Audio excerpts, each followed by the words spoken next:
2026.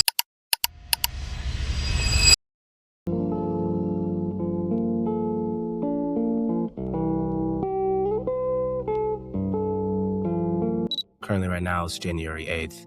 At the top of each and every year, I always reflect on some of the top lessons that happened last year, because it's very important you do a reflection to realize how far you've come, but most importantly, is leading to the steps of where you want to go. How do you live? Well, I live with the confidence if I believe in myself, the money will follow. And what do you plan to do if this whole dream of yours doesn't work That out? doesn't even enter my consciousness. So the title of this video is 5 Ways to Change Your Life in 2026. And the subtitle is The Top 5 Lessons I Learned in 2025. And that will help you, the audience, to be able to apply these same rules so you can have a successful year. And I'm going to start off and say that last year was not an easy year. I think it might have been one of the most challenging professionally and personally, but it led to the most growth.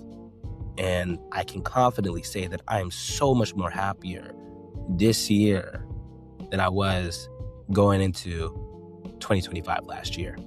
Now, 2025, despite the difficulties, was an absolutely killer year. A lot of stuff happened, a lot of new growth, professionally, personally, investment-wise. I succeeded. And I can gladly say that the fruits of my labor is starting to show. And it's only just the tip of the iceberg. So lesson number 1, be an active participant in your life. Most of the time, we're standing and sitting, watching our life pass by. And we see successful people going out there, crushing their goals, meeting the people that they want to be, becoming the person that they are. And the reason why is because they were an active participant. They decided, I'm not going to let my life pass by. I'm going to do something about it. I'm going to engage. I'm going to do something new every day. Right? So you got to make stuff happen. Whether it's a new habit, a new goal, some sort of effort where you can consistently track your progress and know that today I'm doing something. So for me, that's creating content. Last year, I had about 2,000 followers on TikTok at the start of the year. At the end of the year, I'm at 11.5K, over 100 subscribers on YouTube. Not a lot, but on YouTube, over 124,000 views on the channel. Short form content. Over 500,000 views on TikTok. The clothing brand, getting samples out, people wanting to order. That's progress, because I decided not to be sidelined. I'm an active participant in my life. Getting stronger, growing a little bit of muscle, gaining 10 pounds, muscle, no fat, gotten faster. It's because I decided not to put and stay on the sideline. So that's number 1. Number 2, and I want to say this, shout out to my big bro, Joshua Christian Taylor, also known as Kofi. He was the one that helped me. You got to break down your goals in 30, 60, 90 days. So what does that mean? Obviously, we have somewhere that we want to go. We visualize ourselves and we understand that we're trying to become this type of person. But in order to do that, we have to break it down. 30 days, 60 days, 90 days. It's a framework where you're able to really, truly understand and actually put some action behind what you want to do. So say that you have a goal of cutting off all your credit card debt. How much money are you going to save in 30 days and how much you're going to knock out? What are you going to do in the next 60 days? And then what does the 90-day goal look like? Or you're trying to get a new job. How many interviews can I get in 30 days? How many second rounds can I get in 60 days? How many offers can I get in 90 days?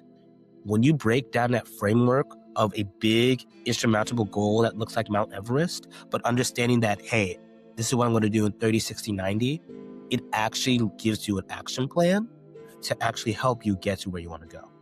So 30, 60, 90. Break it down, break your goals, make progress. Now the third lesson, and a way to change your life is you got to embrace the feelings of heartbreak and disappointment.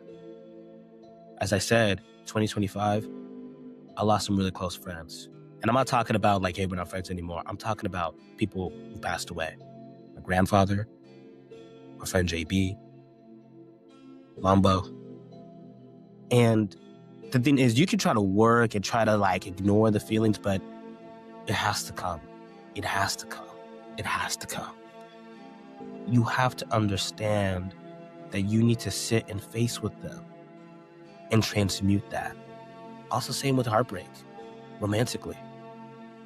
There might be somebody that you might have been linked with, and you got to say goodbye and let them go. Thank them for the memories that you've had with them, but then use that as a form of fuel and motivation and inspiration for whatever creative output. Put an EP out. Said I was going to put music out for the past 10 years. Nothing. Finally happened last year. Did pretty well. Got some streams. Had no expectations going into it, but I realized I had to channel it. And so you got to embrace the difficult feelings, because actually in there's golden nuggets that can help you prosper. Number 4, faith of a mustard seed. I'm a Christian, straight up. And in the Bible, it says that you need to have faith of a mustard seed. If you have as little faith to say, hey, mountain, move, it will move. Sometimes in life, you have no idea how things are going to happen. No idea how life is going to work out, right? But it's faith. So last year, man, I had a goal that y'all going to close on this house. Where the money going to come from with that? Yeah, make money, but is it going to be enough? All these self-doubt, am I even ready? Started entering my head. Do I even want this responsibility? This is a big investment. Worked with my team, worked with the realtor, the banks, the internal team family. And we said, yo, we're going to go walk into this with faith. And this was a process that's been going on behind the scenes for over 2 years now. But we finally made it happen. God finally made it happen because the timing was correct, because my heart posture was ready. And understanding that when you have a goal, when you want something, bro, it all starts in the mind. Everything starts in the mind. It comes from the spirit into the mind. And then after that is your responsibility to bring it to existence, right? So you got to have faith of a mustard seed, especially when things are uncertain, because life turns out a lot better than what you expect. So instead of thinking, what's the worst that can happen?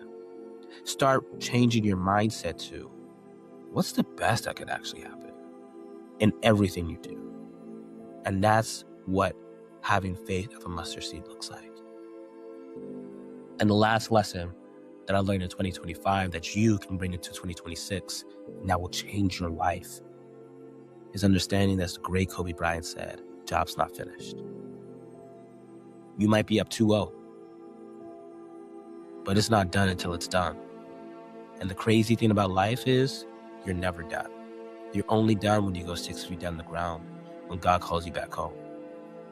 That no matter how much stuff you accomplish and how a lot of things are progressing, even after hitting your goals, you need to realize that there's always a next step. That doesn't mean bask in it. That doesn't mean celebrate and enjoy. But it's just a realization of momentum firing. This too shall pass. Things will go away. But don't let that discourage you. Rather, let that be an encouragement and understanding that, hey, I gotta go, keep going. There's always a next. And you gotta do that with a lot of joy, enthusiasm, love, dedication, and motivation. So knowing that the job's never finished.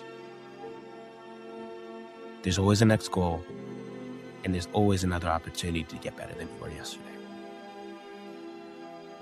I hope these lessons are able to help you on your journey and on your path towards greatness.